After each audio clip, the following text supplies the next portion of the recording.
සාදුකාර පවත්වන්න. ඊ타ම කලාතුරකින් පහළ වෙන බුදුරජාණන් වහන්සේ විසින් අතිශය ප්‍රඥාවෙන් මහා කරුණාවෙන් පිහිටවපු ශාසනය පෙර පිනින් අපට මුණ ගැසිලා තියෙන්නේ. පෙර කළ පිනින් තමයි අපේ ශාසනය මුණ ගැහුනේ. මේ ශාසනය විනාශ වෙන්න නොදී සුරක්ෂිත කර ගැනීම අපේ ප්‍රධානම කටයුත්ත වෙන්න ඕන. ශාසනය සුරක්ෂිත කරගන්නට කළ යුත්තේ එකම එක දෙයයි. ඒ බුදුරජාන් වහන්සේ වදාළ ධර්මය සම්පූර්ණ වශයෙන් පුරුදු කර ගැනීම. ඒ ධර්මයේ ප්‍රතිලාභ සම්පූර්ණ කර ගැනීම පමණයි ශාසනය සුරක්ෂිත කර ගැනීම පිණිස සුරක්ෂිත වීම පිණිස කළ යුතු කාර්ය වෙන්නේ. ධර්මය පුරුදු කර ගැනීම, පුහුණු කර ගැනීම ඊටාම දුෂ්කර දෙයක්. ඊටා දුර්ලභව තමයි ධර්මයේ පුරුදු කරන අය ලෝකේ පහළ වෙන්නේ. ඒ දුර්ලභ වෙන්නේ ධර්මයේ පුරුදු කිරීම දුෂ්කර නිසා. ධර්මයේ පුරුදු කරගන්නේ විමුක්තියට කැමති අය.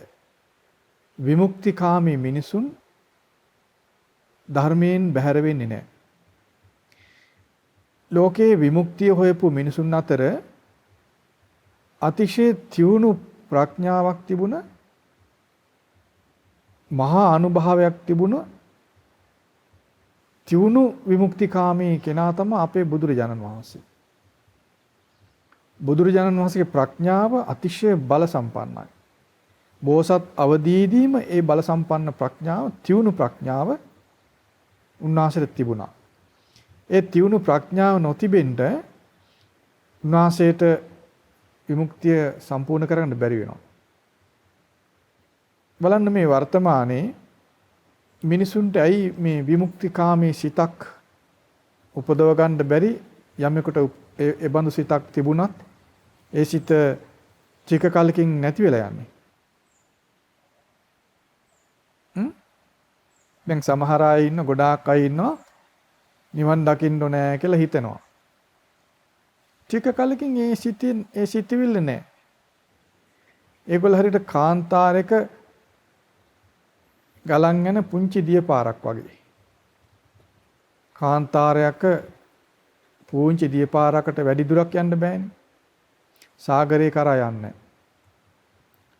පටන්ගෙන ටික වෙලාවකින් එහෙම හිඳිලා යනවා. තිබ්බදවත් හොයාගන්න බැරුව. නේද? ආන් ඒ වගේ ගොඩාක් අයගේ විමුක්තිකාමී සිත තිබුණවදවත් පේන්නේ නැහැ ටික කලකින්. ඒ මොකද? මොකද්ද බාධාව? මොන සටනින්ද ඒගොල්ල පරාජයටපත් වෙන්නේ? යම් පරාජයක් නේද ඒක? පරාජයක් ඒක. මොකෙන්ද පරාජයටපත් වෙන්නේ ඒගොල්ලන්? කාමයන් ඉදිරියේ පරාජයටපත් වෙන්නේ.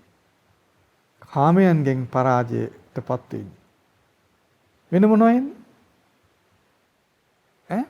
කාමයන් ඉදිරියේ පරාජයටපත් වෙන අයගේ විමුක්තිකාමී සිත කාන්තාරයක තියෙන පුංචි වතුර පාරක් වගේ සුළු කලකින් සිඳලා යනවා.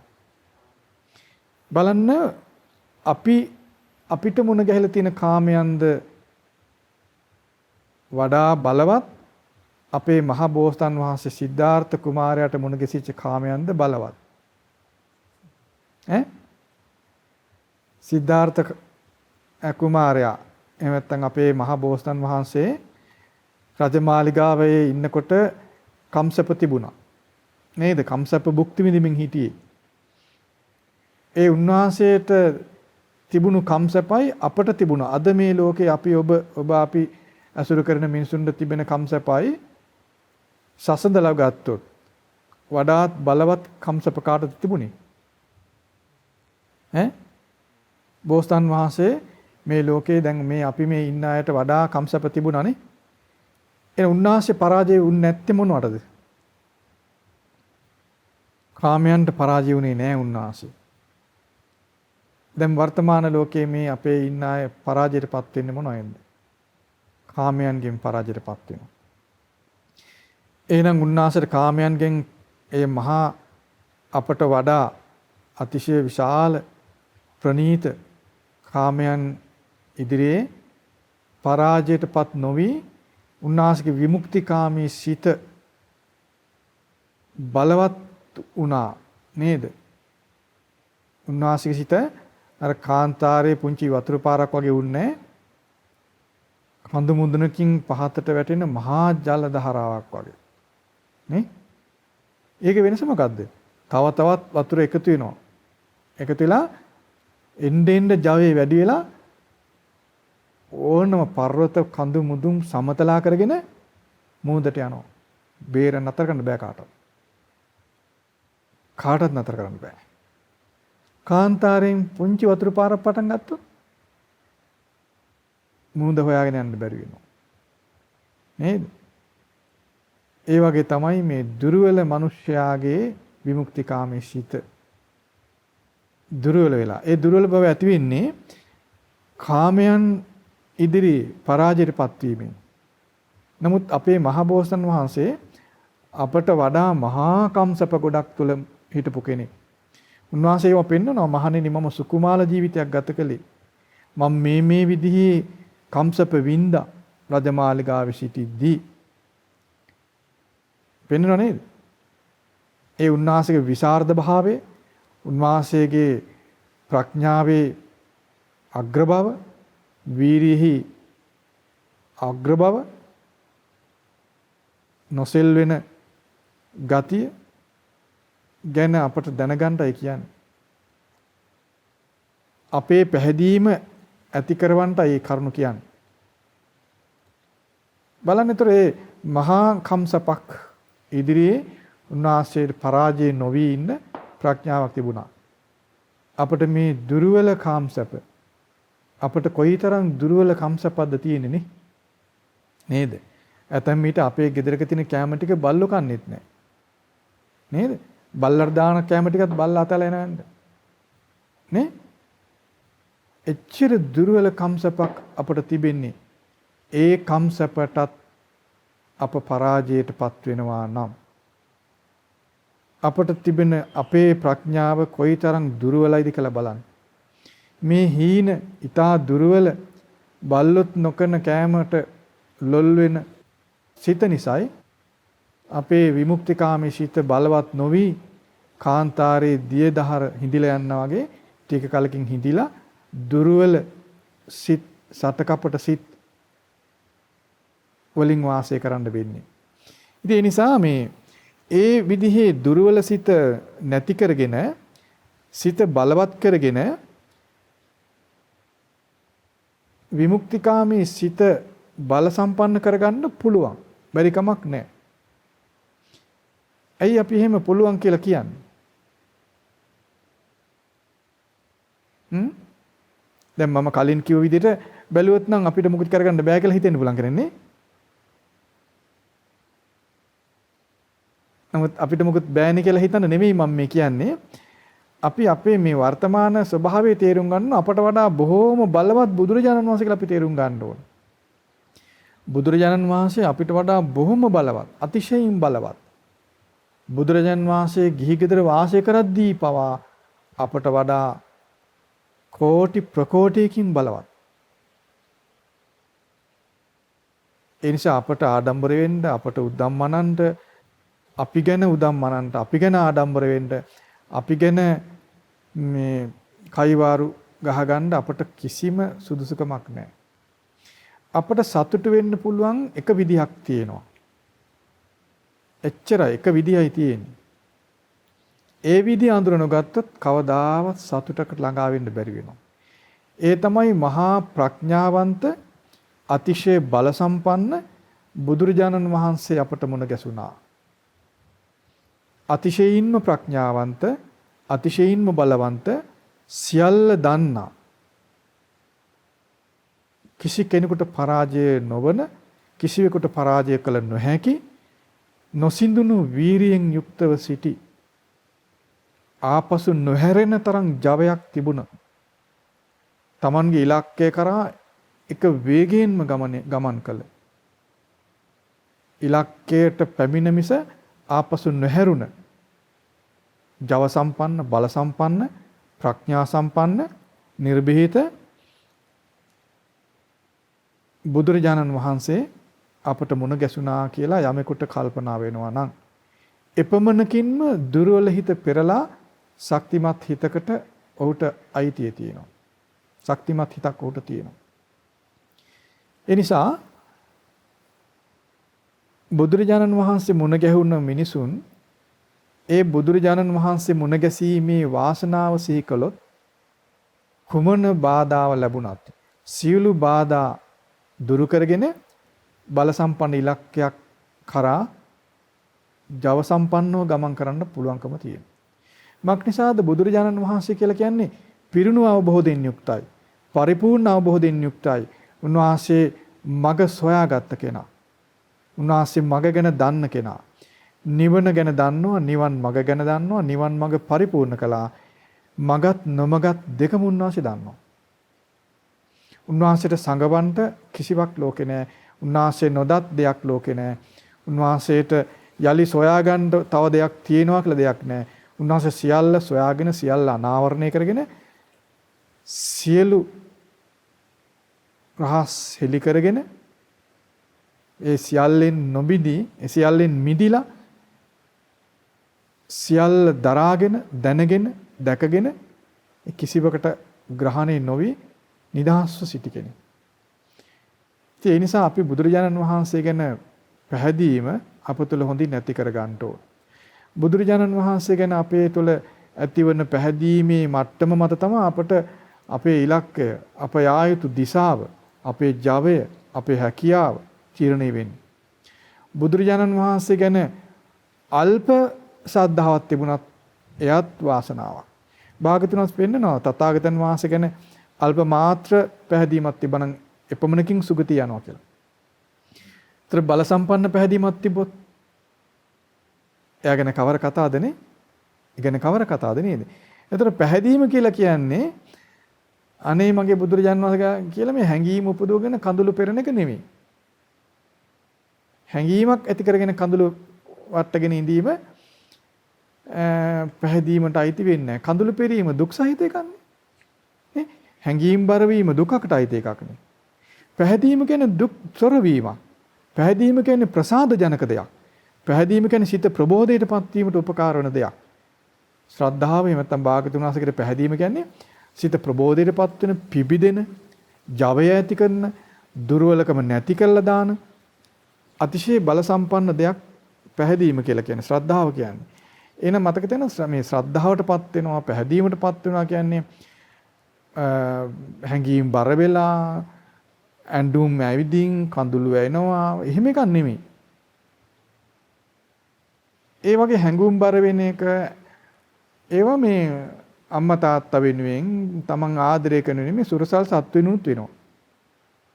බලු පැටව පූස් පැටව වෙනුත් හැඟුම් බර වෙලා කඳුළු ඇවිල්ලා එහෙම හැඟීම් වෙනවා. ඒක ඒ නිසා ඒ ක්‍රමේ ඒක නෙමෙයි. ඒක පිළිගන්න එපා. ඒ ස්වභාවය නෙමෙයි. ඒ ස්වභාවයම බුදුරජාණන් වහන්සේ කෙනෙක් කෙනෙකුට ඇති වෙන්න පුළුවන්. නමුත් ඒක අර්ථයක් නැහැ. අර්ථයක් නැතේ එයින් අපට අපේ හිත ප්‍රබෝධයටපත් වෙන්නේ නැහැ. අපේ හිතේ ප්‍රමුදිත භාවය ඇති වෙන්නේ නැහැ. අපේ සිතේ නීවරණ පෝෂණය වෙන එක වළක්ින්නේ නැහැ. නිවන් මාර්ගට අනුග්‍රහයෙන් ලැබෙන්නේ නැහැ. ඒ නිසා ඒ හැඟීම් බර බව කඳුළු පෙරාගෙන ශෝකයෙන් එහෙම නැත්නම් හැඟීම්ෙන් යුක්තව වාසය කිරීම නෙමෙයි. ශ්‍රද්ධාව කියන්නේ බුදුරජාණන් වහන්සේගේ අවබෝධයේ තේරුම් ගැනීම. බුදුරජාණන් වහන්සේගේ පාරිශුද්ධ බව ගැන තේරුම් ගැනීම. අන්න ඒ කෙරෙහි තියෙන පැහැදීමයි ඇති කර ගන්න ඕන. එතකොට බුදුරජාණන් වහන්සේ කෙරෙහි හැඟීම් බර වෙලා වාසය කරන කෙනා ජව සම්පන්න කෙනෙක් වෙන්නේ නැහැ. ඔහු බලවත් කෙනෙක් වෙන්නේ නැහැ. ඔහුට විමුක්තිකාමී හිතක් එන්නේ නැහැ. වෙනස තේරුම් ගන්න. බුදුරජාණන් වහන්සේ ගැන සිතා අපි කඳුළු සලනවා, අඬනවා, හැඟීම් බර වෙ ඉන්නවා, ගායනයන් පවත්වනවා, රංගනයන් පවත්වනවා, මූර්ති කැටයම් කරනවා හැඟීම් බරව. එතකොට එයාගේ සිත විමුක්තියට බර වෙන්නේ නැහැ. ඒ හැඟීම් බරම යම් යම් නිර්මාණ කරන එච්චරයි. දැන් බලන්න ආදරයෙන් පරිදිච්ච මිනිස්සු ඉන්නවා. ආදරයෙන් පරිදිච්ච මිනිස්සු හැඟීම් බරුණාම ආදරය ගැන ගීලිනවා. බලපුවා ඉතා අනර්ග අගය කරන විදිහේ කලාකෘති කියලාකට කියනවා. මේ රාගයෙන් මිදුන්නේ නැහැ නේද? දැන් බලන්න මේ ලෝකේ ඉතා ජනප්‍රිය ප්‍රසිද්ධ මිනිසුන් මේ හැඟීම් බර වෙච්ච අයගෙන් තමයි නිර්මාණය වෙත් තියෙන්නේ. නිර්මාණශීලී හැකියාව එනවා. හැඟීම් බර වුණාම දිවිනහ ගන්න ඇති ඉන්නවා. නමුත් ඒ නිර්මාණයන් කෙලෙස් සහිත නිර්මාණයන් නැති වෙනවා. ඒතර බුදුරජාන් වහන්සේ කෙරෙහි හැඟීම් බර වීම තුලත් නිර්මාණ විතරක් ඇති වෙන්න ඉඩ තියෙනවා. නමුත් බුදුරජාණන් වහන්සේගේ අවබෝධය පිළිගන්න අවබෝධය ගැන පහදින කෙනා තුළ විමුක්තිකාමී සිත විමුක්තියටපත් වෙන්න හිත ඇති වෙනවා. ඒ සඳහා ජවය, බලය, හැකියාව, ශක්තිය, ප්‍රඥාව සියල්ල ඉපදෙනවා. ඒ නිසා අපි බුදුරජාණන් වහන්සේගේ ප්‍රඥාව, වීරිය ගැන අපට අදහස තියෙනවා. ඉතින් එතකොට භාගතුන් වහන්සේ බුද්ධත්වයට පත් වෙන පෙරපවා ඒ බඳු ජවයෙන්, බලයෙන්, ප්‍රඥාවෙන් ගොඩාක් ඉදිරියෙන් අපට වඩා කෝටි ප්‍රකෝටියකට වඩා ඒ මහබෝසතන් වහන්සේ පවා ඉදිරියෙන් හිටි ප්‍රඥාවෙන්, වීරියෙන්, ඉලක්කයෙන්, විමුක්තිකාමී භවෙන්, එහෙම නැත්නම් කාමයන් ඉදිරියේ පරාජය නොවන ස්වභාවයෙන් ඉදිරියෙන් හිටි අන්න ඒවට පහදින්න ඕනේ. ඒ පැහැදීම තුළ අපට ජවය ඇති වෙනවා. අපට බලය ඇති වෙනවා. අපේ සිතේ ප්‍රසාදය ඇති වෙනවා. ප්‍රබෝධය ඇති වෙනවා. ලාමක කාමයන් අතහරින්න ඕන කියන බය නැති ගතිය ඇති වෙනවා. ආන් මේ විදිහට කටයුතු කළොත් අපේ සිතේ විමුක්තිකාමී අදහස ඉස්සරහට එනවා. ඒතර මේ විමුක්තිකාමී අදහස බලවත් කර ගැනීම පිණිස අපට පුළුවන්කමක් තියෙනවා බුදුරජාන් වහන්සේගේ මඟ පෙන්වීමට පැමිණෙන්න. බුදුරජාණන් වහන්සේ තමයි මේ ලෝකේ විමුක්තිකාමින් අතර අග්‍රම කෙනා. උන්වහන්සේ නිවැරදි මාර්ගයෙන් විමුක්තියටපත් වුණා. ඊළඟට විමුක්තියටපත් වුණ බුදුරජාණන් වහන්සේ කරා එකල සිටි තවත් බල සම්පන්න විමුක්තිය සොයමින් සිටි අය පැමිණෙනවා. පස්වක භික්ෂුන් වහන්සේලා විමුක්තිය හොයාගෙන ගියේ. භාගතුන් වහන්සේ කරා පැමිණියා විමුක්තියටපත් වුණා. ඊළඟට අපි දන්නවා යසකුල පුත්‍ර උන්වහන්සේගේ යාළුවන් සියල්ල විමුක්තිය හොයන ගියේ නේද? දැන් යසකුල පුත්‍ර ගැන අපි කලින් ඔකට කියලා දීලා තියෙනවා. යසකුල පුත්‍ර කියලා කියන්නේ අපි මේ දැන් මේ වර්තමානයේ දැන් අපි විඳපු කාමයන් එක සසඳපුවාම යසකුල පුත්‍ර විඳපු කාමය කොයි වගේද? අපි නිකන් රබර් සිරප්පු දෙක ගෙවිලා හොඳටම ගෙවිච්චි පටි වලට කම්බි වලින් ගැට ගහගන්න රබර් සිරප්පු නේද අපි දාන්නේ. කැඩුනාම විසිකරන්න තරම් අපිට වත්කමක් නැහැ. අපේ කාමයන් නාන් එහෙමයි. අපි කන කැම ටික බල්ලට දැම්මම බල්ලත් අනිත් පැත්ත බලන් යනවා. ඒ වගේ දුර්වලයි අපේ කාමයන් නේද? අපි අයින් කර පැන්දුමක් හිඟන්න උරුදුම හිඟන්නත් අනිත් පැත්ත බැන බැන යන්නේ. මේවද අපට දෙන්නේ කියලා. ඒතරම් දුර්වලයි හීනයි අපේ මහා සැප කියන අපේ කාමයන්. නේද? අපේම ගේ දොර ගඳ ගහන අපි විඳින කාමයන් නිසා. අපි ඔළුවේ තියාන වටිනවා කියලා රකින්න කාමයන් ටික කලකින් ගඳ එනවා ගේ යස්සෙම. නේ? එතරම් දිලිඳු කාමයන් සහිත අපිද වැඩිකම් සැප විඳේ යසකොළ පුත්‍රද. යසකොළ පුත්‍ර අන්තිම මොහොතේ අතහැරියේ රන් සිරප්පු දෙකක්. නේද? ඉසිපතන මිගදාය දොරකඩ ළඟ අතහැරලා ගියේ රනින් තනු සිරප්පු දෙකක්. අපිට ගෙවිච්ච රබර් සිරප්පුවත් අතහරින්න තරම් අපට බෑ නේද අපේ කාමයන්. බලන්න එතකොට මේ විමුක්තිය සොයාගෙන එදා ගියේ මිනිසුන් බුදුරජාණන් වහන්සේ මුණ ගැසීමෙන් ඊතා පහසුවෙන් විමුක්තියටපත් වුණා. ඊළඟට බලන්න ජටිල තාපසීන් තුම්බෑ ජටිලීන් සහිත දහසක් දෙනා විමුක්තිකාමීන් එකල හිටියේ බල සම්පන්න විමුක්තිකාමීන් උපතිස්ස කෝලිත විමුක්තිකාමීන් ඒ ඇයට බුදුරජාණන් වහන්සේ මුණ ගැසීමෙන් නොබෝ කලකින්ම විමුක්තිය සම්පූර්ණ කරන්න පුළුවන් වුණා. මොකද හේතුව? ඒ විමුක්තිය සොයමින් හිටපු අය. එයාට බුදුරජාණන් වහන්සේ මුණ ගැසීම පමණයි වමනා වුනේ. බුදුරජාණන් වහන්සේ නිශ්චයයෙන් අඳුනගත්ත සැනින් බුදුරජාණන් වහන්සේගේ වචන මාත්‍රයෙන් ඒගොල්ලෝ විමුක්තිය සම්පූර්ණ කරගත්තා.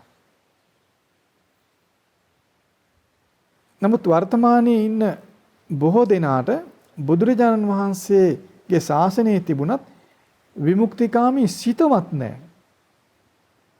විමුක්තියටපත් වෙන්න ඕන කියන සිත නැහැ. නේ? ඒක කියන්න පවා අමාරුයි අද කාලේ. හිතන්න කොච්චර අමාරුද? බයයිනේ. ඒතර බුදුරජාන් වහන්සේ මුණ ගැහෙන්නේ නැහැ.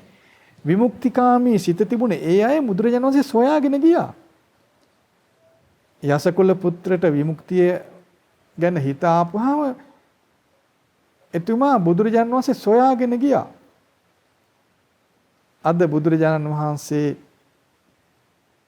සොයාගන්න හිතෙන්නේ බුදුරජාණන් වහන්සේ කෙබඳු කෙනෙක්ද කියලා හොයාගන්න ඕන අපිනේ. ඒකටයි මේ බුදුරජාණන් වහන්සේගේ ප්‍රඥාව පාරිශුද්ධ බව ගැන අපි තේරුම් ගන්නවා. එයින් තමයි අපට බුදුරජාණන් වහන්සේ මුණ ගැහෙන්නේ. බුදුරජාණන් වහන්සේගේ පාරිශුද්ධ බව, බුදුරජාණන් වහන්සේගේ ප්‍රඥාවේ අග්‍ර බව, ලෝක විශ්ය පිළිබඳ බුදුරජාණන් වහන්සේගේ දැනුමේ පරිපූර්ණ බව ගැන අපට තේරෙනවා නම් අපට බුදුරජාණන් වහන්සේ මුණ ගැහෙනවා. එතකොට අප බුදුරජාණන් වහන්සේට අහුම්කම් දෙනවා. එතකොට අපට ධර්මයෙන් අනුග්‍රහම තිබෙනවා. ඒ ධර්මයේ දරා ගන්න පුළුවන්. ඇයි අපි බුදුරජාණන් වහන්සේ ගැන පැහැදීමෙන් තියෙන නිසා. ඒ ධර්මයේ දරා ගැනීමෙන් අපට අපේ විමුක්තිකාමී සිත බලවත් කරගන්න අනුග්‍රහය ඒ ධර්මයේ තුල තියෙනවා. පැහැදිලිද? ඒ නිසා තේරුම් ගන්න බුදුරජාණන් වහන්සේගේ ධර්මයේ තුල අපේ විමුක්තිකාමී සිත දැන් ඉන්න අය තුල තියෙන විමුක්තිකාමී සිත දුර්වලයිනේ නේද? අපි පිළිගන්න ඕනනේ. ඒකනේ ටික කලකින් ඒ සිත දුර්වල වෙලා ඊටාම දුර්වල වෙලා බොහොම දුර්වල සිත් වලින් හසිරෙන්නේ නේද? බොහොම බායාදු සිත් වලින් අපි හසිරෙන්නේ ඒකනේ නේද? අනේ අපිට අමාරුයි, අපිට වාසනාව නැහැ කියලා බොහොම දුක් අඳෝනා තියෙනව නේද? අපිට වාසනාව නැහැනේ. මොනවා කරන්නද? අනේ බුදුරජාණන් වහන්සේ හිටියානම් කීකියා කවදාවත් නොවෙන දේවල් කල්පනා කරන එකනේ. දැන් බුදුරජාණන් වහන්සේ හිටියානම් අපට පුළුවන් කියලා හිතෙනවා. ඒ කවදාවත් විතර බෑ. කියන එකනේ තියෙන්නේ. ඇයි මේ වගේ දුර්වල සිතුවිලි අපිට පහළ වෙන්නේ? බුදුරජාණන් වහන්සේ මුණ නොගැසුන නිසාමයි. බුදුරජාණන් වහන්සේ මුණ ගැසෙනවා කියලා කියන්නේ බුදුරජාණන් වහන්සේගේ අවබෝධය තේරුම් ගැනීම. බුදුරජාණන් වහන්සේගේ අවබෝධය තේරුම් ගත්තා නම් අපි දන්නවා බුදුරජාණන් වහන්සේගේ අවබෝධය අපට උපකාර පිණිස පවතිනවා. ඒ බුදුරජාණන් වහන්සේ මුණ ගැසීමේ ස්වභාවය.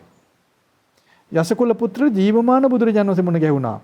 අපට බුදුරජාණන් වහන්සේගේ ජීවමාන සජීවී ඵල සහිත කිසි කලක නොදිරෙන නොනැසෙන සජීවී ධර්මයේ මුණ ගැසුණා. බුදුරජාණන් වහන්සේ අපට පෙන්න ওই ධර්මයේ තුල බුදුරජාණන් වහන්සේ දකින්න පුළුවන් කියලා.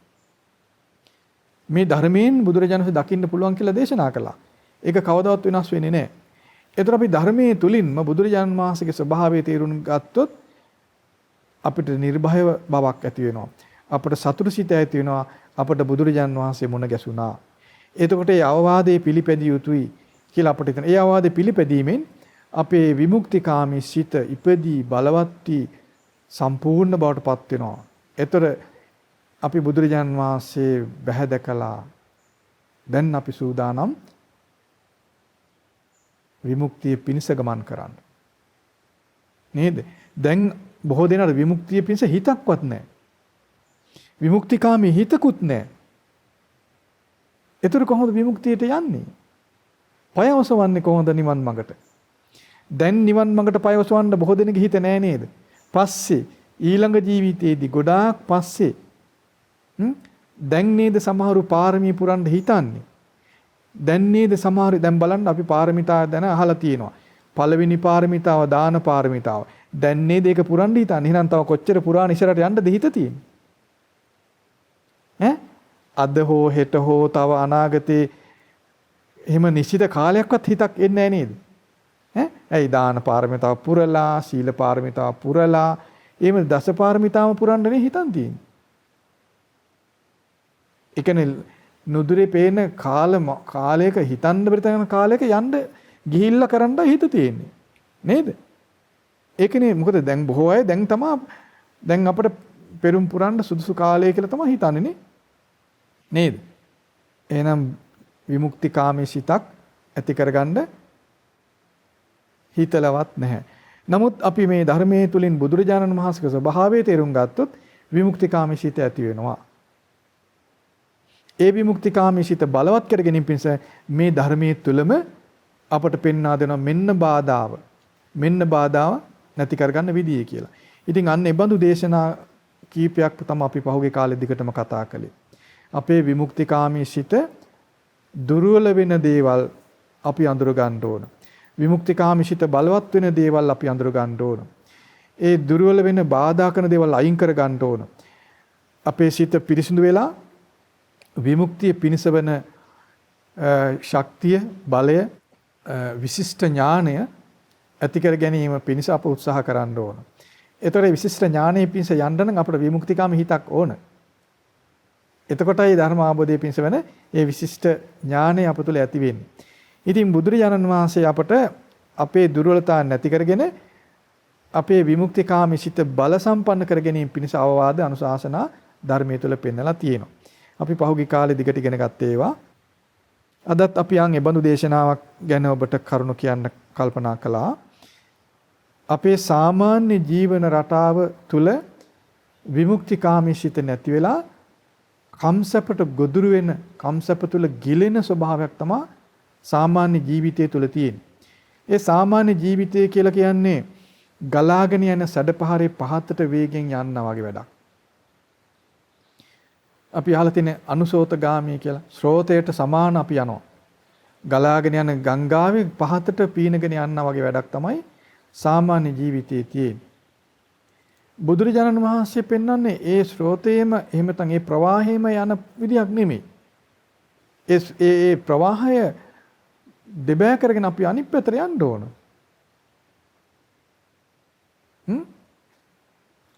ඒකට මඟ පෙන්වන බුදුරජාණන් වහන්සේ. අපි ඇයි මේ යන පාරෙම යන්නේ? අපි ගලන් යන ප්‍රවාහෙම යන්නේ ඇයි? අන්න ඒකට හේතුව පෙන්නනවා. ඒක අයින් කරගන්න කියනවා. අයින් කරගෙන බුදුරජාණන් වහන්සේ පෙන්වන මාර්ගයක් මේ මාර්ගය යන්න. එතකොට ඔය ප්‍රවාහයන් අපට තරණය කරන්න පුළුවන්. ඒ විමුක්තියටපත් වෙන හිත නොනැසී රැකගෙන බලවත් කරගන්න පුළුවන් කියලා බුදුරජාණන් වහන්සේ පෙන්නනවා. බලන්න මේ අපිට වෙලා තියෙන වරද නිවැරදි කර ගැනීම පිණිස මේ ධර්මය අපට මඟ පෙන්වන හැටි. අද අපි කියලා දෙන්නේ තිරච්ඡාන කතා සූත්‍රය. මේ සූත්‍රයේ තියෙන සංයුත්ත නිකාය 5.2 පොතේ මේ දේශනාවන් අප මේ කුඩා දරුවන්, කිරි දරුවන් මව් කිරි බොන්නා වගේ මේ දේශනාවන් අපි පරිහරණය කරන්න ඕන. මේ දේශනාවන් බුදුරජාණන් වහන්සේගේ මහා ප්‍රඥාවෙන් සියල්ල දන්නා නුවණින් ලෝකය විනිවිද දකිමින් අතීත අනාගත වර්තමාන කින සියලු කාලයන් එකසේ දකිමින් කිසි තැනක රහසක් නැතුව පිරිසිදුව ලෝකය දකිමින් පෙන්වන ධර්මයටයි මේ අයිති වෙන්නේ. ඒ නිසා මේක පෙර සිටි අයට මේ ධර්මය අදට නෑ කියලා නෑ. මේ බුදුරජාණන් වහන්සේගේ සියල්ල දන්නා අතීත අනාගත වර්තමාන කියන සියලු කාලයන් ඊටාම පිරිසිදුව දකිමින් පනවන දේශන ඉස්මතු කර පෙන්වන ධර්මය. මේ ධර්මය අපට එකසේ අදාළයි. අපටමයි මේ ධර්මය. ඒ නිසා මේ ධර්මය හොඳින් ශ්‍රවණය කළා මේ ධර්මයන් අත්නොහැර පුරුදු කරගන්න. එතකොට අපේ දුර්වල සිත බල සම්පන්න වෙලා බුදුරජාණන් වහන්සේගේ ශ්‍රාවකත්වයට පැමිණිලා විමුක්තිකාමී අය විදිහට විමුක්තිය සම්පූර්ණ කරගන්න පුළුවන්කම තිබෙනවා. අපට බාධා තියෙන සියලු දේවල් දුරු කරන්න මේ මඟ පෙන්වීම අපට උපකාර වෙනවා. බලන්න මේ දේශනාවේදී අපට පෙන්වා දෙනවා මේ විදිහට මා භික්ඛවේ අනේක විහිතං තිරච්ඡාන කතං කතේත මහණෙනි මේ නොඑක් ආකාරයේ තිරච්ඡාන කතාවන් කතා කරන්න එපා. සේයතිදං මොනවද මහණෙනි ඒ නොඑක් ආකාරයේ තිරච්ඡාන කතා රාජ කතං රජවරුන් ගැන කතා චෝර කතං සොරුන් ගැන කතා මහා මත්ත කතං මැති ඇමතිවරුන් ගැන කතා සේනා කතං සේනාවන් හමුදාවන් ගැන කතා භය කතං බය ඇති වෙන කතාවන් නොයෙකුත් විදිහට බය උපද්දවන්නා වූ කතා තියෙනවා.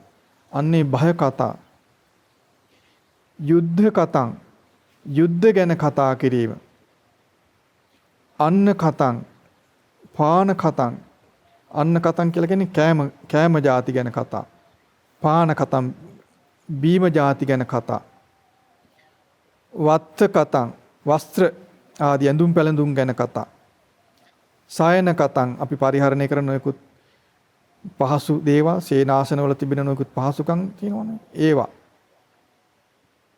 ඉඳ ගන්න දේවල් ආසන ආදී දේවල් ගැන කතා මාලා කතං මල් මාලා ආදී මේ සැරසීම පිස ගන්න දේවල් නැත්තම් මේවා කවදාවත් ඔයගොල්ලෝ වැරදි වර්ධවා ගන්න එපා. දැන් මාල කතා කිව්වම මේ අපි මල් මාල බුදුන් වඳින්න මල් ගන්නවා. ඒ මල් කඩා ගන්න එන්නේ. ඒ වගේ නෙමෙයි. එහෙම නෙමෙයි මේ සැරසීම පිස නොයෙකුත් මාලා සැරසිලි තියෙනවා. ආන් ඒව ගැන කතා තියෙනවා. ඒ ලෝකේ තියෙන දේවල් මේවා. ඒවා ගැන කතා කරන්න එපා කියනවා. ගන්ධ කතං ගන්ධ සුවඳ ගැන. ඒතර අපි දැන් බුදුරජාණන් වහන්සේගෙන් හඳුන් කුරුපත්තු කරන ඒවා නොකර ඉන්න කියලා නෙමෙයි මේ කියන්නේ. ඥාති කතං නෑදෑ කතං නෑදෑ කතං කියන්නේ අම්මගේ ලෙඩ දුක් හොයලා බලනක ඒවා අතහරින්නේ නෙමෙයි මේ කියන්නේ. මේව වර්ධව ගන්න එපා. ඥාති කතං කියන්නේ ඥාතීන් ගැන પરම්පරා ගැන ආඩම්බරෙන් අපේ වර්ගයා මෙහෙමයි අපේ પરම්පරාව මෙහෙමයි අහවල්ලුන්ගේ પરම්පරාව මේ රටේ මේ වගේ පරපුරක් ඉන්නවා. මේ රටේ හීන පරපුරක් ඉන්නවා ශ්‍රේෂ්ඨ පරපුරක් ඉන්නවා. අපේ පරපුර ශ්‍රේෂ්ඨයි අපේ පරපුර හීනයි. අරුන්ගේ පරපුර මෙහෙමයි මෙතනින් පටන්ගෙන මෙහෙම වෙන්නේ. ඕක මෙහෙම එකක් අරකයි මේකයි ඥාතීන් ගැන කතා. ඒ වගේ දීර්ඝ කතා තියෙනවා ඥාතීන්. යාන කතං. ඒතර යානාවන් ගැන කතා. බොහොම වර්ණනා තියෙනවානේ ඒවා. ආන් ඒ වගේ කතා. ගාම කතං ගම් ගැන කතාවක්. නිගම කතං නියම් ගම් ගැන කතා. නගර කතං නගර ආදී ගැන ජනපද කතං ජනපද ගැන කතා. ඉත්ති කතං පුරුෂ කතං සූර කතං ස්ත්‍රීන් ගැන කතා පුරුෂීන් ගැන කතා සූර වීර පුද්ගලයන් ගැන කතා විසික්ඛා කතං ඒ කියන්නේ මේ අලංකාර මම්මාවත් වීති ඒ ආගේ දේවල් ගැන කතා කුම්බඨාන නාන තොටවල් ආගේ දේවල් ගැන කතා පුබ්බපේත කතං പ്രേතයින් ගැන කතා නානත්ථ කතං මොනෝයිකුත් ආකාරයේ කතන්දර ලෝකක්ඛායිකං සමුද්දක්ඛායිකං ලෝක විශ්ය ගැන කතාව. දැන් බුදුරජාණන් වහන්සේ ලෝකේ හට ගන්න ගැන කතා කිරීම මේකට අයිති නෑ. ඒක ධර්මයට අයිති එකක්. නමුත් ලෝකයේ ගැන නොයෙකුත් කති කතාන්දර බුදුරජාණන් වහන්සේ පෙන්වු දෙයට අමතර ලෝකේ තියෙනවා. ලෝකේ මෙහෙමයි කියලා ලෝකේ ගැන කතා කිරීම ගොඩාක් තියෙනවා. අන්න ඒවා. ඒ වගේ නොයෙකුත් විදිහේ එහා සමාන කතාවන් ආන්නේ කතාවන් කතා කරන්න එපා කියලා කියනවා භික්ෂූන්ට. භික්ෂූන් කියලා කියවම මෙතන ශ්‍රාවකයා. ශ්‍රාවක වන කොයි කාටත් මේක හොඳ නෑ. නමුත් භික්ෂූන්ට කිසිසේත් මේක නොකළ යුතුයි. මොකද භික්ෂු ජීවිතයේ දිනු වීමෙන් තමයි අන් ශ්‍රාවකිනුත් දිනු වෙන්නේ. නේද? ඒ නිසා භික්ෂූන්ට මූලිකයි ඊටා වැදගත්. මක්නිසාද භික්ෂූන්ට මේක පහසුයි. මේවයි වලකින එක. මක්නිසාද භික්ෂූන් ජන සමාජයෙන් දුරස්ව සේනාසන වාසය කරන ආරණ්‍ය වල වාසය කරන අය. එතකොට ඒ අය මේ කාමභෝගී ගිහි වාසයෙන් ඈත ඉන්නේ. කාමභෝගී ගිහි වාසයේ ඉන්න අයට මේ කතා වලින් මුළුමනින් ඈත් වීම දුෂ්කරයි. දැන් බලන්න රාජ්‍ය සේවයේ ඉන්න අයට රජු ගැන කතා කරන්න වෙනවා, ඇමති ගැන කතා කරන්න වෙනවා. නේද? ඒ කතාවෙන් මුළුමනින් අතාරින්න බෑ. ඒ නිසා ගිහි සමාජයට මේක මුළුමනින්ම කළ යුතුයි කළ හැකි කියලා අපට පනවන්න බෑ. නමුත් ඒ අයත් ශ්‍රාවකත්වයේ පිණිස මේවයින් දුරස් වෙන්න උත්සාහ කරන්න ඕන. ශ්‍රාවකයා අනුක්‍රමයෙන් සිත යහපත් පැත්තට ගන්න ඕන. නමුත් භික්ෂුවකට මේ කතාවලින් ඈත්වීම ප්‍රමාද නොවීම කළ යුතුයි. මක්නිසාද භික්ෂු ජීවිතේට මේවා කිසිසේත් උපකාර වෙන්නේ නැහැ. ගිහි ජීවිතය ගත කරද්දී ඇතැම් දේවල් ඇතැම් අයට මේ කතාවල මිදිලා ඒ ජීවිතය ගෙනියන්න බැරි වෙන්න පුළුවන්. ඒ රාජකාරියේ සෝ ඒ ජීවන ස්වභාවය අනුව ඇතැම් අයට අඩු වැඩි වශයෙන් ඒවා පරිහරණය කරන සිද්ධ වෙනවා. නමුත් ශ්‍රාවක උපාසක උපාසිකාවන් පවා මේවායින් ඈත් වෙන වැඩපිළිවෙලක් තුල සිටිය යුතුයි. ඒ නිසා තමයි බුදුරජාන් වහන්සේගේ ගිහි ශ්‍රාවකින් උපාසක උපාසිකාවන්ට උපෝසත දිනය පනවන්නේ. උපෝසත දිනේදී මහ රහතන් වහන්සේලා අනුකරණය කරමින් උපාසක උපාසිකාවන් අදිශීලෙහි සමාදන් වී ඉන්න කියලා කියනවනේ. එදාට ඔවුන්ට මේ කතා සියල්ලෙන් වැළකීලා ඉන්න පුළුවන්කම තියෙනවා. භික්ෂු භික්ෂුණීන් ද උපාසක උපාසිකාවන් උපෝසත දිනේදී පමණක් රහතන් වහන්සේලා අනුකරණය කරමින් ඉන්න ඕනේ. මොකද අනිත් දවසට බෑ. එයා අනිත් දවසේ කාමභෝගී ජීවිතය ගත කරන්න ඕන. රැකී ආරක්ෂා කරන්න වෙනවා. ධර්මණෝ මොරෝ බලන්න වෙනවා. එතකොට මේ නොයෙකුත් සමාජ කටයුතු කරන්න වෙනවා. ගේ දොර කටයුතු කරන්න වෙනවා. ඒතර මේ කතා වලින් මුළුමනින්ම වියුක්තව ඉන්න එක, මේ කතා මුළුමනින් අතහැරලා ඉන්න එක ඒ අයට කළ හැකි කළ යුතු කරන්න පුළුවන් දෙයක් නෙමෙයි. ඒ අයට පනවන්නේ නැහැ හිමින්ද කියලා. මොකද එහෙම අන්තයට ගියපු ධර්මයක් නොවේ අපේ ධර්මය. බුදුරජාණන් වහන්සේ ධර්මයේ මධ්‍යම ප්‍රතිපදාව තුලයි ගමන් කරන්නේ. එතකොට ඒ බඳු අන්තයකට තල්ලු කරන්නේ නැහැ සමාජය. නමුත් භික්ෂූන් මේ ධර්මය ගැන දැකලා කාමභෝගී ජීවිතය අතහැරලා භික්ෂූන් බවට පත් වෙන්නේ මේ ගමන තුල මේ ධර්මයේ තුල වේගෙන් ඉස්සරහට යන ගමනකටයි. ඒගොල්ල තුල විමුක්තිකාමී සිත බලවත් කෙනා භික්ෂුවක් වෙනවා. ඊට පස්සේ විමුක්තිකාමී සිත බලවත් කරගන්න ඕනේ යා. විමුක්තිකාමී සිත අයින් වෙලා ආයෙත් ගිහි ස්වභාවයටපත් වෙන සිත තියෙනවානේ.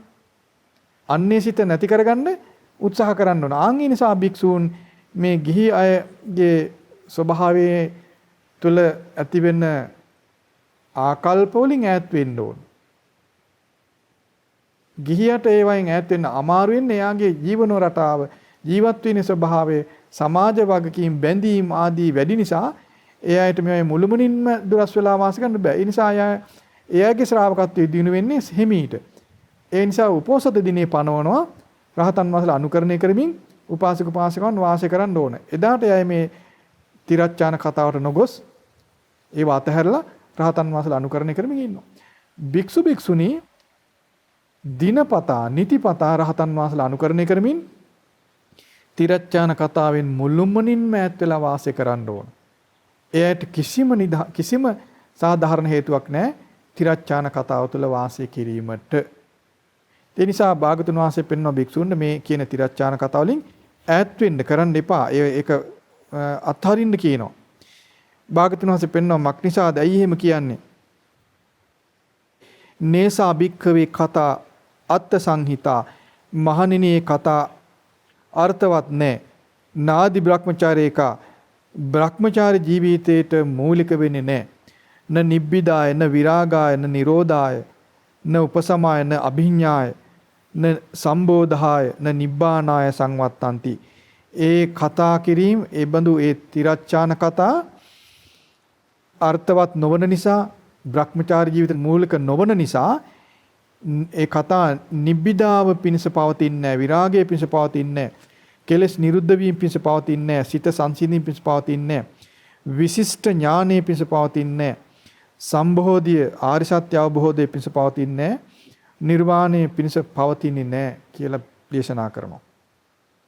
මහණෙනි මෙන්න මේ හේතු නිසායි තිරච්ඡාන කතා නොකළ යුත්තේ කියලා බුදුරජාණන් වහන්සේ පෙන්වා දෙනවා. භාගතුන් වහන්සේ පෙන්වන මහණෙනි ඔබ කතා කරනවා නම් කතා කරන්න මෙන්න මේවා. මොනවද? මේ තමා දුක ඉදං දුක්ඛන්ති කතේයාත මේ තමා දුක කියලා කතා කරනනම් කතා කරන්න කියලා. අයං දුක්ඛ සමුදයෝති කතේ යාත මේ තමා දුකේ හට ගැනීම කියලා කතා කරන්න. අයං දුක්ඛ නිරෝධෝති කතේ යාත මේ තමා දුකේ නැතිවීම කියලා කතා කරන්න. අයං දුක්ඛ නිරෝධගාමිනී පටිපදාති කතේ යාත මේ තමා දුක් නැතිවෙන මාර්ගය ප්‍රතිපදාව කියලා කතා කරනවා නම් කතා කරන්න කියනවා. තංකිස්ස හේතු ඇයි එහෙම කියන්නේ? මොකක්ද ඒකට හේතුව? ඒසා භික්ඛවේ කතා අත්ථ සංහිතා ඒසා ආදි බ්‍රහ්මචරේකා මහණෙනි කතාව අර්ථ සහිතයි බ්‍රහ්මචාරී ජීවිතයට මූලික වන දෙයක්. ඒසා නිබ්බිද ඒ නිසා නිබ්බිදාව පිණිස ඒසා නිබ්බිදාය විරාගාය නිරෝධාය උපසමාය අභිඥාය සම්බෝධාය නිබ්බානාය සංවත්තති. ඒ කතා අර්ථ සහිත වන නිසා බ්‍රහ්මචාරී ජීවිතයට මූලික නිසා ඒවා නිබ්බිදාව පිණිස විරාගයේ පිණිස නිරෝධය පිණිස උපසමයේ පිණිස විශිෂ්ට ඥානයේ පිණිස ආරි සත්‍ය අවබෝධයේ පිණිස නිර්වාණයේ පිණිස පවතිනවා. තස්මාතේහ භික්ඛවේ ඒ නිසා මහණෙනි ඉදං දුක්ඛන්ති යෝගෝ කරණියෝති. ඒ නිසා මහණෙනි මේ තමා දුක කියලා අවබෝධයේ පිණිස වීරිය කරන්න. අයං දුක්ඛ සමුදයෝති යෝගෝ කරණියෝති. අයං දුක්ඛ නිරෝධෝති යෝගෝ කරණියෝ. අයං දුක්ඛ නිරෝධ ගාමිනී පටිපදාති යෝගෝ කරණියෝති. මහණෙනි ඒ නිසා මේ තමා දුක කියලා අවබෝධයට වීරිය කරන්න. මේ තමා දුකේ හට ගැනීම කියලා වීරිය කරන්න. මේ තමා දුකේ නැතිවීම කියලා වීරිය කරන්න. මේ තමා දුක් නැති කරන ප්‍රතිපදාව කියලා වීරිය කරන්න කියන. බලන්න බුදුරජාණන් වහන්සේ විමුක්ති මාර්ගය ගැන කොතරම් දන්නවද? විමුක්ති මාර්ගය මාර්ගයත් මාර්ගයේ නොවීමත් කියන දෙකම ගැන බුදුරජාණන් වහන්සේ සියල්ල දන්නා බවින් යුක්තයි. මාර්ගය ගැනත් දන්නවා මාර්ගයේ නොවන දේ ගැනත් දන්නවා. ඒ නිසා කියන්නේ මේ මාර්ගයේ නොවන පැත්තට තියෙන කතා ඒ මාර්ගයේ නොවන පැත්තට තියෙන කතා කරන්න එපා කියනවා. මාර්ගය ඇතිවන පැත්ත මෙයයි. අන්න ඒව කතා කරන ඒවා කතා කරන්න කියනවා. බලන්න යම් කෙනෙක් මේ බුදුරජාණන් වහන්සේගේ අවබෝධය දැනගෙන ඒ කියන්නේ බුදුරජාණන් වහන්සේ ඒකාන්තයෙන් පරිපූර්ණ පිරිසුදු භාවයෙන් යුක්තයි. බුදුරජාණන් වහන්සේගේ අවබෝධය ලෝකයේ විශ්ය ගැන අවබෝධය පරිපූර්ණයි. විශිෂ්ටයි. නිර්වාණය ගැන අවබෝධය විශිෂ්ටයි. නිර්වාණ අවබෝධයෙන් යුක්තයි. මාර්ගය ගැන අවබෝධය විශිෂ්ටයි. ලෝකය ගැන සියලු දේ ගැන දැනුම පරිපූර්ණයි. මේ විදිහට යම් කෙනෙක් තුළ බුදුරජාන් වහන්සේ ගැන මේ අදහස් මාත්‍රයක් තිබුණත් ඇති මෙබඳු දේශනා පිළිගන්න. ගොඩක් මේ බුදුරජාණන් වහන්සේ ගැන සියලු දේ දැනගන්න බෑ කාටවත්. එහෙම බෑ. රහතන් වහන්සේටවත් බුදුරජාණන් වහන්සේ ගැන සියලු දේ දැනගන්න බෑ. ඒව ගැන ඉතින් අනිත් අයට කවුරු කතාවද? අපි බුදුරජාණන් වහන්සේ ගැන ඔක්කොම දන්නේ නෑනේ. ඒ නිසා අපිට මේක තේරුම් ගන්න බෑනේ කියලා කෙනෙක් හිතුවොත් ඒක බොරු හිතවිල්ලක් නේද?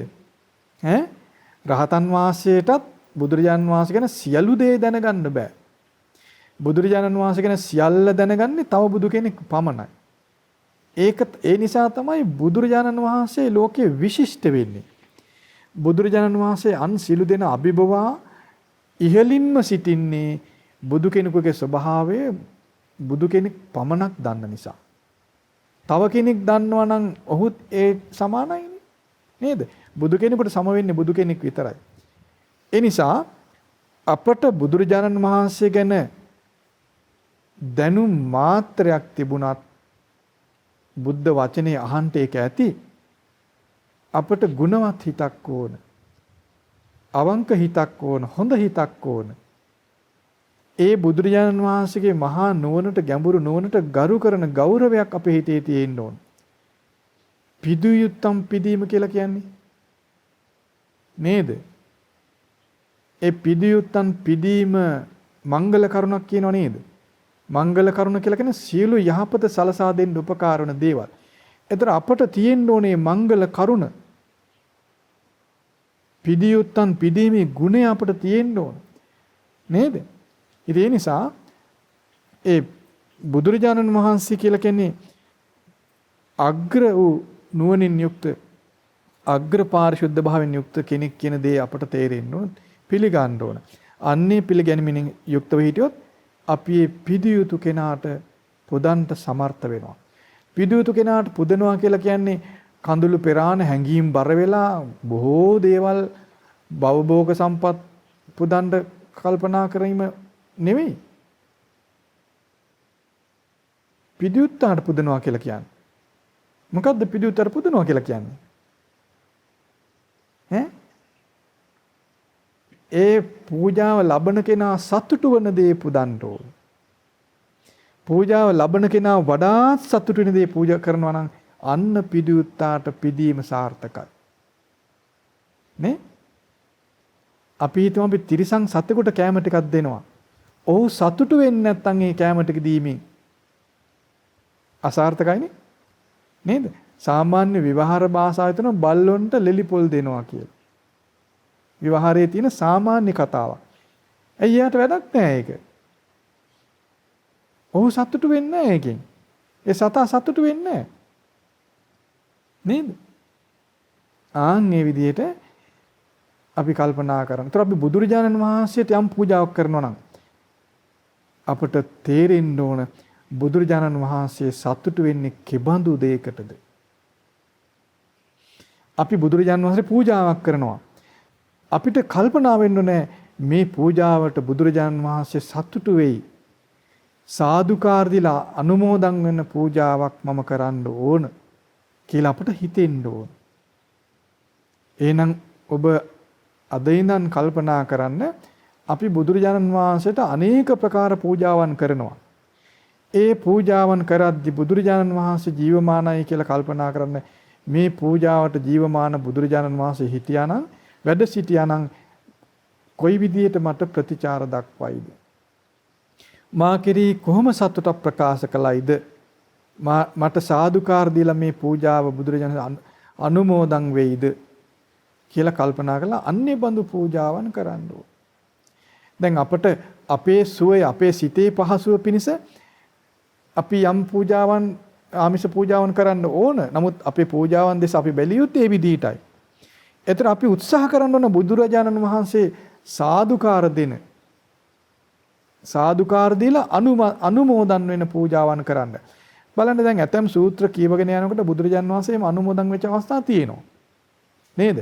ඇතම් සූත්‍රවල භික්ෂුන් වහන්සේලා එක්ක බුදුරජාණන් වහන්සේ සුහද පිළිසඳරේ යෙදෙන අවස්ථා තියෙනවා. බුදුරජාණන් වහන්සේ භික්ෂුන් වහන්සේලා මුණ ගැහෙන්න බලන්න ආපුවාම සුවදුක් විමසනවා. මහණෙනි කොහොමද පිණ්ඩපාතේ ලැබෙනවද කියලා අහනවා. ස්වාමීනි එහෙමයි ලැබෙනවා. මහණෙනි පිණ්ඩපාතේ හොඳින් ලැබෙනවද? එහෙමයි ස්වාමීනි හොඳට ලැබෙනවා. මහණෙනි ඔබලාට වෙනත් අපහසුකම් සුවපහසුකම් තියෙනවද? අපහසුකම් තියෙනවද කියලා අහනවා. බලන්න සුවපහස ඒ පිළිසඳරේ දෙන හැටි. තමන්ගේ ශ්‍රාවකීන් ගැන සොයලා බලන හැටි බුදුරජාණන් වහන්සේ. ඊළඟට බුදුරජාණන් වහන්සේ අහනවා ඔබලා මේ වගේ පහසුවෙන් ඉන්න අතර ඔබලා මේ ආර්යත්වයට පත් වෙන විශිෂ්ට ඥානයන් මොකද ලබා ගත්තද කියලා අහන වෙලාවල් තියෙනවා. එමෙත ඔබලා දිනචරියාව දෛනිකව කටයුතු කරන්නේ කොහොමද කියලා අහනවා. ඒතර බුදුරජාණන් වහන්සේ ඒ භික්ෂුන් උත්තර දෙනවා ස්වාමීනි අප උදේ පටන් මේ විදිහට වත් පිළිවෙත් කරනවා. අපි එකිනෙකා ගැන මේ මෙත් සිතෙන් වාසය කරනවා. ස්වාමීනි අපි මෙත් සිතෙන් මෙහෙමයි ඉන්නේ. අපි එකිනෙකා කෙරෙහි පිරිසිදු සිතෙන් ඉන්නේ. අමනාප නොහිතා තරහ නොහිතා අපි මෙත් සිතෙන් වාසය කරනවා. මෙබඳු භික්ෂූන් මෙබඳු සබ්‍රාහ්මචාරීන් වහන්සේලා ඇසුරු කරන ලැබුණ එක අපට ලාභයක් වාසනාවක් අපට හොඳ ලැබීමක් කියලා අපි කල්පනා කරනවා. මේ විදිහට භික්ෂුන් උත්තර දෙනවා. ඒතර ඒ අවස්ථාවේ බුදුරජාන් වහන්සේ සාදු සාදු මහණෙනි කියලා අනුමත කරනවානේ. අනුමෝදන් වෙනවා. ඊළඟට අහනවානේ ඔබලා මෙහෙම ඉන්නකොට ආරි ස්වභාවයටපත් වුණ විශිෂ්ට ඥානයක් මුකුත් උපදව ගතද කියලා අහනවා. ඒතර ඇතම් භික්ෂුන් උත්තර දෙනවා ස්වාමීනි අපි මේ විදිහට නිකම්ම හිටියේ නෑ. අපි මෙහෙම වාසය කරමින් අපි බණ භාවනා කළා. අපි පළවෙනි ධානය උපදව ගත්ත ස්වාමීනි කියන අවස්ථාව තියෙනවා. සාදු සාදු මහණෙනි කියලා භාගතුන් වහන්සේ අනුමෝදන් වෙන අවස්ථා තියෙනවා. බලන්න ඒතර බුදුරජාණන් වහන්සේ නම් බුදුරජාණන් වහන්සේ කියන අතිශයින් ඒ ශ්‍රේෂ්ඨ වූ කිසි කෙනෙකුට දෙවන නොවන සියල්ල දත් බුදුරජාණන් වහන්සේ පවා සාදුකාර දෙමින් අනුමෝදන් වෙච්ච දේ තියෙනවා. ඒ තමයි බුදුරජාණන් වහන්සේට පොදන ස්වභාවය, පූජා පවත්වන අග්‍ර ස්වභාවය.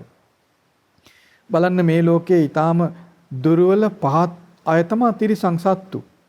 ඒ තිරිසං සත්තුන්ට මිහිරි කෑමක් දැම්මහම සතුටු වෙනවා. නේද? ඊටාම දුර්වල සතුන් පවා සතුටු වෙන්න පූජාවන්. එයාට ඉඳුල් කෑමට දැම්මම සතුටු වෙන්නේ. නේද? අපි මිනිස්සුයෙකුට මිහිරි කෑමක් දුන්නම සතුටු වෙනවා. නේද? ඒ වගේ බුදුරජාණන් වහන්සේ වන් ශ්‍රේෂ්ඨ කෙනෙක්ගේ සතුට ශ්‍රේෂ්ඨ දෙයකට මිසක ශ්‍රේෂ්ඨ නොවන දෙයක් සඳහා වෙන්නේ නැහැ. එක අවස්ථාවකදී බුදුරජාණන් වහන්සේ බැහැ දකින්න බොහෝ මිනිසුන් ඇවිදින් මේ හිටියා. ඒ මිනිස්සු ගොඩාක් හිටියා එතන ඇවිදින් මේ මිනිස්සු ජනය වැඩි. ඒගොල්ල පොදි කනවා භාගතුන් වහන්සේ බලන්න බැහැ දකින්න වන්දනා කරන්න කියලා. එතකොට ඒ අය ඉතින් පිරිස වැඩි නිසා මේ පොදි කනවා ඒගොල්ලන්ගේ කසුකුසුව එතන පැතිරුණා, වැඩි වුණා. අයි ඒගොල්ලන්ගේ උද්‍යෝගයේ භාගතුන් වහන්සේ දකින්න කියලා. එතකොට එකිනෙකාගේ කතාවන් ඇති වුණා ටික ටික. ඒ කතාවල ගෝසාව පිරිස වැඩි නිසා ගෝසාවක් ඇති වුණා. ඒ ගෝසාව මේ භාගතුන් වහන්සේ වැඩ සිටි කුටියට පව ඇහුණා. එතකොට භාගතුන් වහන්සේට ඇහෙනවා දැන් පිරිසකගේ හඬක්. ඒ වෙලාවේ ආනන්ද ස්වාමීන් වහන්සේ මට මතක ආනන්ද ස්වාමීන් වහන්සේගේ අහනවා මේ ආනන්ද මේ ගෝසාවක් ඇහෙනවා. හරියට මේ මාළු විකුණන තැනක කපුටෝ කෑ ගහන්නා වගේ ගෝසාවක් ඇහෙනවා. මොකද්ද මේ ගෝසාව කියලා අහනවා. ස්වාමීනි අසවල් ගමේ පිරිස උපාසක උපාසිකා පිරිස බුදුරජාණන් වහන්සේ වැඩම කළා කියලා ආරංචි වෙලා ස්වාමීනි භාගතුන් වහන්සේ බැහැ දකින්න ඇවිල්ලා අවසර ලැබෙනකන් බලන් ඉන්නවා. ඒගොල්ලන්ගේ කතා ගෝසාව තමයි මේ ඇහෙන්නේ කියනවා.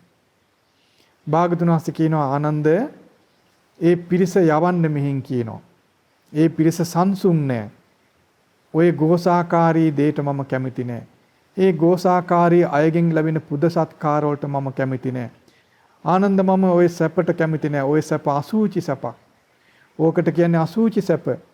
ආනන්ද ඊට වඩා සැපක් මම ලබනවා. මම නෙක්ඛම්ම සැපයෙන් යුක්තයි. මම උපසමය සැපයෙන් යුක්තයි. මම සම්බෝධි සැපයෙන් යුක්තයි. මහණේ ආනන්ද මම මේ වගේ මහා උතුම් සැප සම්පත් විඳින කෙනෙක්. මම ওই හීන කාමයන්ගෙන් සැප විඳින්නේ නැහැ. ඒ අසූචි කාම සැප නෙවෙයි මට නෙක්ඛම්ම සැප තියෙනවා. ඒ නෙක්ඛම්ම සැපයේ පිණිසනේ මම කරුණු කියන්නේ. මට උපසමය සැපේ තියෙනවා. හිත සංසිඳීමෙන් උපදින සැපේ ඒ සැප ගැන අපි කලින් විස්තර කළා තියෙනවා ඔයගොල්ලන්නේ. මේ සැපයන් ගැන අපි විස්තර කළා තියෙනවා යම් තැනක. ඒතර මම මේ තථාගතයන් වහන්සේ කියලා කියන්නේ හීන කම්සප අතහැරලා ඊටාම ශ්‍රේෂ්ඨ වූ සැපතටපත් වූ කෙනෙක්. මම දෙවි මිනිසුන්ට කරුණ පෙන්වන්නේ හීන සැප අතහැරලා ශ්‍රේෂ්ඨත්වයටපත් වෙන්නයි. ඒ නිසා ආනන්ද ඔය අසූචි සැපට මම කැමති නෑ. ඒ අයට යන්න කියනවා. ඒතර බුදුරජාණන් වහන්සේ කෙබඳු කෙනෙක්ද කියලා අපි තේරුම් ගත යුතුයි. එහෙනම් බුදුරජාණන් වහන්සේ සතුටු වන පූජාව කුමක්ද කියලා අපි කල්පනා කළ යුතුයි. ඒ නිසා භික්ෂුන් වහන්සේලා ඒ බුදුරජාණන් වහන්සේ සතුටු වන පූජාවෙන් යුක්ත වෙන්න ඕන. උපාසක උපාසිකාවන් බුදුරජාණන් වහන්සේ සතුටු වන පූජාවෙන් යුක්ත වෙන්න ඕන. ඒ පූජාව නෙක්ඛම්මය පිණිස පවතින පූජාවක් වෙන්න ඕන. බුදුරජාණන් වහන්සේට ඒ කරන පූජාවන් බුදුරජාණන් වහන්සේ ඒකාන්තයෙන් සාදුකාර දී අනුමෝදන් වෙනවා. ඒතර යම් භික්ෂුවක් වේවා භික්ෂුණියක් වේවා මේ තිරච්ඡාන කතාවෙන් ඈත් වෙද්ද ඒ ඈත් වෙන්නේ බුද්ධ වචනේ පිළිපැදීමෙන්මයි.